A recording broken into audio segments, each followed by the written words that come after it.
closer in than I would normally be. That's because I wanted as little background as possible, because what I'm talking about today is a really difficult thing for me to sit down and talk about. It's something that's very close to my heart, and I want you to be focusing on me and what I'm saying and not on my bedroom, because that's not why you're here today. So 3 weeks ago, a content creator called Jack Harris, the JacksGap channel, made a video about mental health and wants other content creators to talk about mental health, and this is a really big part of my life. I have, on and off, not continuously, suffered from mental health problems since I was about 17. That's about 4 years of my life. That's a long time, even though it's not continuous, and primarily that has been depression. There was also post-traumatic stress disorder, and I probably have some anxiety issues as well. They've never been diagnosed, so I can't say for sure that I do have those. I don't really want to talk about the medication side of things because I've never been on medication for my mental health. I've only ever been to talking therapies, which I consider to be really helpful,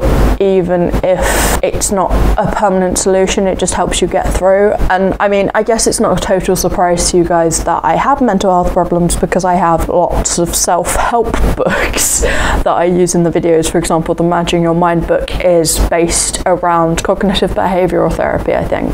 So it shouldn't be surprising that I have struggled with my mental health in the past. But if you go and watch that video, I will have linked it before and I'll link it again now. I completely agree with what Jack says about stigma and about how difficult it can be to tell people that you're struggling, and how actually if you tell people generally, they'll be really supportive and they'll help you and it will make it easier. But telling people is the difficult bit. In his video, he quoted this statistic that 1 in 4 people will suffer from some form of mental health problem at some point during their lifetime. And this is a statistic that I've been aware of for some time that has also bothered me for a long time. Before I had any mental health problems, I was still quite well read about the subject. And it's always been my opinion that because of the stigma surrounding mental health, a lot of people never find the courage to ask for the help that they need from a medical professional or from anyone. And if you don't ask from a medical professional, then it goes undiagnosed, which means that the real number is going to be a lot higher than 1 in 4. That's how statistics work, especially where there's stigma. So yeah, it's super important that we end the stigma around mental health so that everyone who has some sort of issue that they need help with feels able to ask for the help that they need. And that is part of why I have sat down to make this video. So when I first started to have mental health problems, it was when I was doing my A-levels, and I didn't really know how to go about asking for help. I didn't say anything to my parents. I wasn't really coping. I didn't really say anything to my friends. And then I remembered that one of my friends had told me about the counselling that was available through the school. So I went and did that, and then I was pretty good for a while, I would say. Like I still had issues, but I was coping pretty well.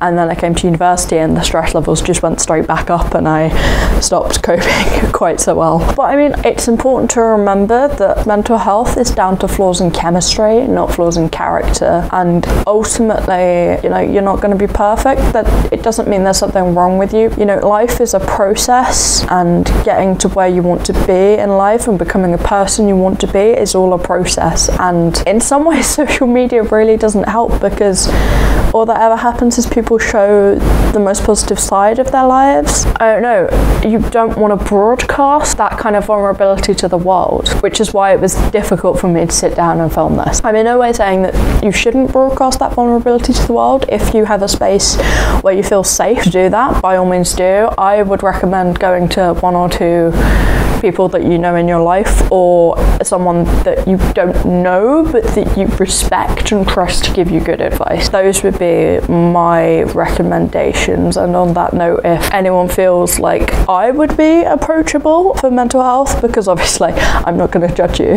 or ridicule you, then please do feel free to contact me on Twitter or on Tumblr. I am on those most days, so there is a strong chance I will see them. I'll see you next week. I don't know yet what I will be talking about.